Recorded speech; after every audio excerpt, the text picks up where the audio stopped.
Olá pessoal, Ricardo Marocchio aqui mais uma vez. Na aula de hoje nós vamos continuar os nossos estudos sobre programação orientada a objetos utilizando a linguagem Java. O tema de nossa aula hoje são as estruturas de repetição. Uma estrutura de repetição é aquela que contém um bloco de instruções que serão executados de forma repetida enquanto uma condição está sendo satisfeita. Existem diferentes estruturas de repetição. Cada uma apresenta vantagens e desvantagens. São características bem específicas e também bem sucintas. A primeira estrutura que nós vamos estudar é o while, que é o enquanto. Enquanto condição, execute alguma coisa. E nesse primeiro exemplo, eu trouxe aqui a resolução do fatorial. Para quem não se lembra, o fatorial, vamos diminuir aqui o número, o fatorial de 5 é 5 vezes 4 vezes 3 vezes 2 vezes 1. E o que esse algoritmo aqui faz é justamente calcular o fatorial. Então observe que eu tenho aqui uma variável declarada com valor 5, o valor inicial do fatorial eu coloquei como 1, e enquanto esse valor aqui de cima for maior do que 1, o fatorial vai receber o que ele já tem vezes o valor, e aí eu decremento o valor. Então ele primeiro vai fazer fatorial vezes 5, depois fatorial vezes 4, depois fatorial vezes 3, depois vezes 2, e ele não faz o vezes 1, porque não faz sentido multiplicar por 1. É por isso que o valor aqui está maior do que 1, a condição é que seja maior do que 1. E no final, ele imprime o resultado do fatorial. Vamos executar esse código aqui para ver como vai ficar. Tá aí, o resultado deu 120. Esse é o fatorial de 5. Se eu aumentar aqui, 10, mandar executar novamente, tá aí o fatorial de 10. Vamos ver agora algumas características da estrutura de repetição while. Primeiro que a condição é checada logo no início. Então pode acontecer desse corpo da estrutura de repetição nunca ser atingido. Se durante aqui as linhas de execução, ao chegar aqui na condição, essa condição aqui ser falsa, aí ele nunca vai entrar na estrutura de repetição. Vai passar direto e vai para essa linha aqui. Ou seja, quando o teste é feito no início, você não tem garantia de que isso aqui será executado, a não ser que a condição seja satisfeita. Essa condição pode ser qualquer expressão que retorne um valor lógico, booleano. Então eu poderia ter aqui duas condições conectadas através de um operador lógico, ou um operador lógico condicional, e enfim, formada por operadores relacionais, uma condição super complexa. O que importa é que a expressão como um todo seja uma expressão que tem um retorno lógico, para que caracterize uma condição. Uma coisa também que deve se atentar sempre é em relação à modificação da variável de controle da condição. Neste caso, a variável é valor. Se essa variável nunca é alterada dentro da estrutura de repetição ou de maneira paralela fora dessa estrutura, o que é algo mais complexo, essa condição vai ficar executando aqui de forma indefinida, e isso vai formar um looping infinito, uma estrutura de repetição infinita, e aí o teu programa vai travar. Portanto, certifique-se de que você está modificando o valor desta variável e que ela esteja convergindo para atingir a condição. Neste caso aqui, a variável começa com um valor grande e está sendo diminuída. E a comparação é sempre verificando aqui se o valor é maior do que 1. Fazendo uma análise, a gente percebe que uma hora o valor 10 vai ser menor do que 1. E aí a estrutura condicional vai acabar saindo. Ou seja, a condição deixará de ser satisfeita e a estrutura vai terminar. Agora nós vamos ao próximo exemplo, que mostra um segundo tipo de estrutura de repetição. Esse exemplo mostra uma estrutura de repetição com teste condicional no final. Diferentemente da estrutura anterior, a condição de parada é verificada no final. Isso quer dizer que, quando esse programa for executado, esse bloco interno aqui, que é o bloco de instruções da estrutura de repetição, vai ser executado pelo menos uma vez. A linha de execução vai executando linha a linha, e quando chegar no início da estrutura, ele entra no corpo da estrutura de repetição, executa as instruções que estão aqui e faz a verificação da condição de parada. Enquanto essa condição é verdadeira, a repetição não para. Da mesma forma que analisamos no caso anterior, aqui também tem que se tomar muito cuidado com a variável de controle da repetição. Neste caso é a variável i. Observe que aqui o i está sendo incrementado. E aqui eu estou testando se o i é menor ou igual a um determinado limite. Então, numa análise rápida aqui é possível ver que, em determinado momento, essa estrutura vai chegar ao fim.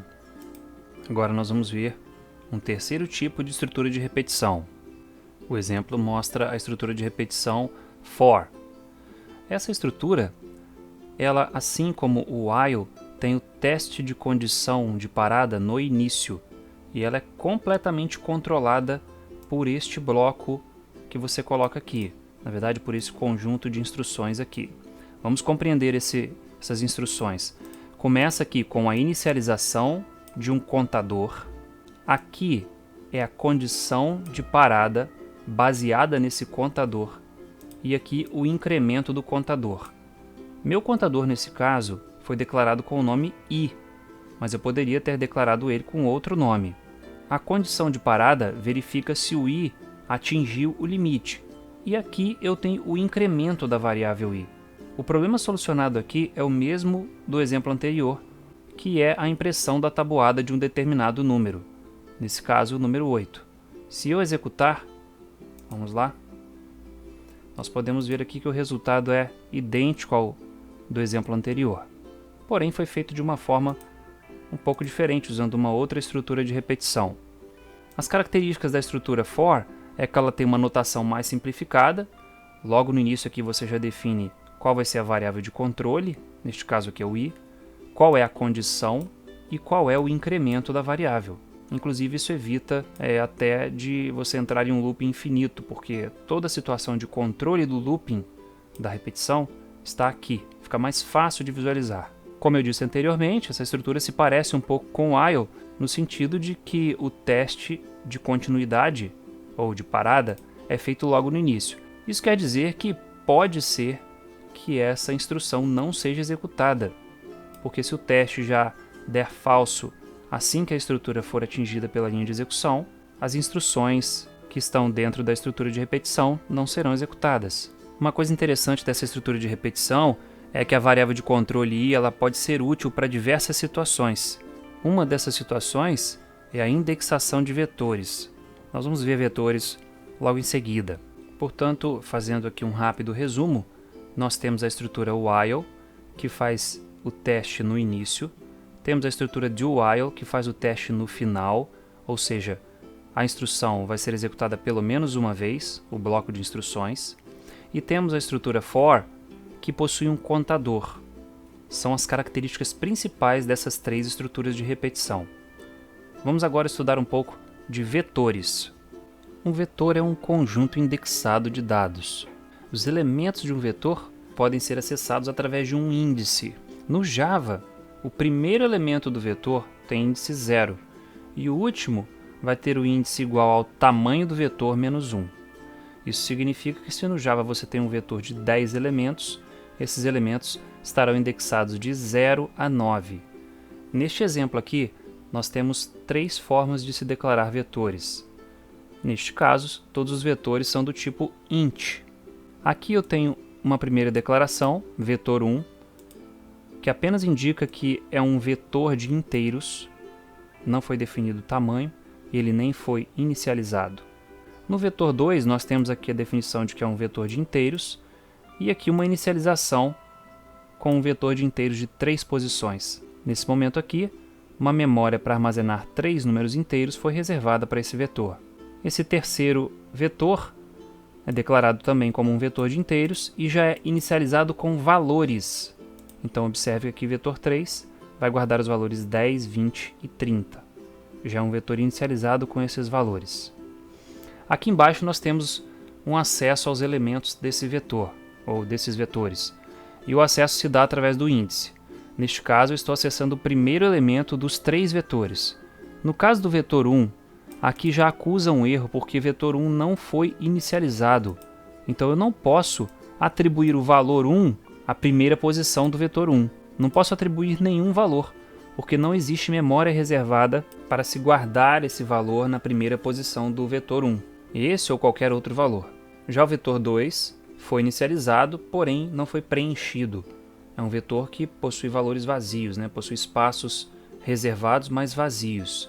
E aí eu estou dizendo que a primeira posição do vetor vai receber o valor 1. O terceiro vetor, eu estou atribuindo também o valor 1 à primeira posição. Neste caso, ele vai substituir o valor 10 por 1. Aqui embaixo, eu tenho uma estrutura de repetição for, que faz a soma dos elementos do vetor 3. Então, aqui eu tenho uma variável soma, inicializada com valor 0. E para ir de 0 até o tamanho do vetor 3, aqui a propriedade length de vetor 3 retorna o tamanho desse vetor. E aqui o incremento de 1 em 1. Então, para ir de 0 até o tamanho do vetor 3, de 1 em 1, faça a soma receber o que ela já tem, mais o valor da posição i do vetor 3. No final, eu vou ter aqui a soma dos elementos do vetor. Vamos executar para ver o resultado. Eu vou comentar aqui essa linha, senão não consigo executar. Pronto, está aí 51. Justamente porque o primeiro elemento foi substituído pelo valor 1. Então ficou 1 mais 20 mais 30, 51. Agora que nós falamos de vetor, nós vamos conhecer uma estrutura de repetição específica para se processar individualmente os elementos de um vetor. Aqui nós temos um exemplo de uso da estrutura for each. A estrutura for each, também conhecida como estrutura para cada, percorre os elementos de um vetor e permite que você processe cada elemento individualmente. Vamos analisar o exemplo. Aqui nós temos um vetor de inteiros inicializado com estes valores. São 5 valores. Aqui eu tenho uma variável soma inicializada com 0. Agora aqui a gente faz a seguinte leitura. Para cada elemento do tipo inteiro que está dentro de vetor, faça soma receber o que ela já tem, mais esse elemento. E no fim, o valor de soma é impresso. E é dessa forma que funciona a estrutura for each, que no Java tem essa sintaxe. Percorre cada um dos elementos do vetor. Coisas importantes a serem notadas é que aqui eu tenho que declarar o tipo do elemento do vetor de acordo com o tipo que está declarado aqui no vetor. Eu não posso colocar aqui um float, isso aqui é um int. Na verdade, você até pode, o Java permite que você faça isso, ele faz uma conversão implícita. Vamos ver aqui, ó. Float, elemento vetor, executando, tá aí, ele fez a operação normalmente. Mas essa é uma operação um pouco arriscada, porque você está fazendo uma conversão que pode causar corrupção nos dados. Nesse caso, a gente converteu o elemento do vetor para float. Isso pode provocar um erro de precisão, como nós vimos aí em aulas passadas. Portanto, eu vou voltar aqui para int.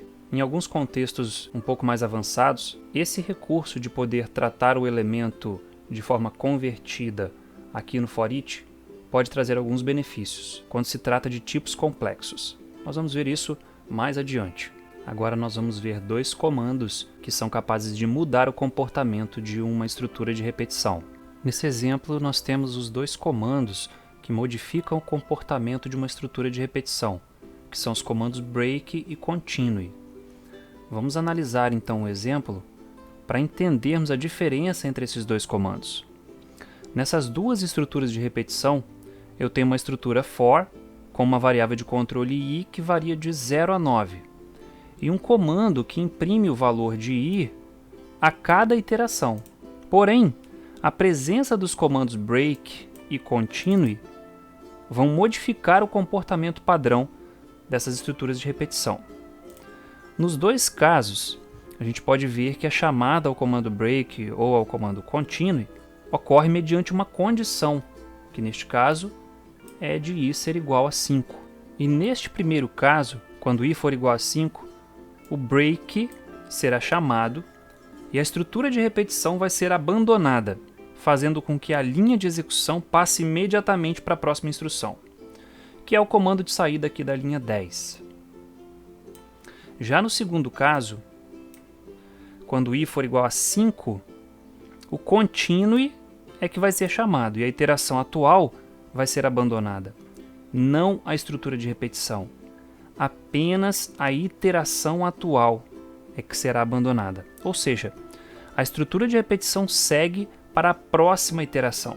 Isso vai fazer com que o valor 5 não seja impresso aqui na linha 15, porque quando i for igual a 5, essa iteração será abandonada e uma nova iteração será iniciada já com i igual a 6, o que vai fazer com que o valor 6 seja impresso. Vale lembrar que o continue volta para o início da iteração e não para a próxima linha dentro da estrutura de repetição. Vamos rodar o exemplo aqui para ver o resultado. Está aqui o do break. 0, 1, 2, 3, 4. Quando ia imprimir o 5, ocorreu o break e a estrutura foi abandonada. E aí ele já foi para o continue. E aí imprimiu 0, 1, 2, 3, 4. O 5 não foi impresso. Aí ocorreu um continue, pulou para a próxima iteração. E aí imprimiu 6, 7, 8 e 9. Vamos fechar aqui. Observe aqui uma coisa diferente que a gente ainda não tinha feito, que é a inclusão de um caractere de quebra de linha no println. Esse /n faz com que eu inclua uma quebra de linha logo no início aqui desse texto. Isso eu estou fazendo porque aqui em cima eu imprimo um caractere inteiro ao lado do outro. Se eu não fizesse isso, esse continue estaria ao lado dos números da iteração anterior. Com isso a gente chega ao fim de mais uma videoaula. Vamos então recapitular o que nós vimos aqui. Começamos com a estrutura de repetição while, que tem como característica o teste condicional no início da estrutura. Em seguida nós vimos a estrutura do while, que possui o teste condicional no fim, o que faz com que o bloco de instruções da estrutura de repetição seja executado pelo menos uma vez. Dando continuidade, nós vimos a estrutura for, que possui uma variável de controle de repetição que funciona como uma espécie de índice e que pode ser usada dentro do bloco de instruções. Depois nós vimos os vetores, que são conjuntos de dados indexados e que possuem algum tipo de relação entre eles. Vimos ainda a estrutura for each, que facilita o processamento individual dos elementos de um vetor. E por fim, nós vimos os comandos break e continue, sendo que o break interrompe uma estrutura de repetição e o continue interrompe a iteração atual, saltando para uma próxima iteração. Se você gostou do conteúdo desse vídeo, não se esqueça de deixar um like. Se você ainda não é inscrito no canal, inscreva-se e ative também as notificações, porque aí você vai ficar atualizado sobre as novidades do canal. Mais uma vez, obrigado pela sua atenção e até breve.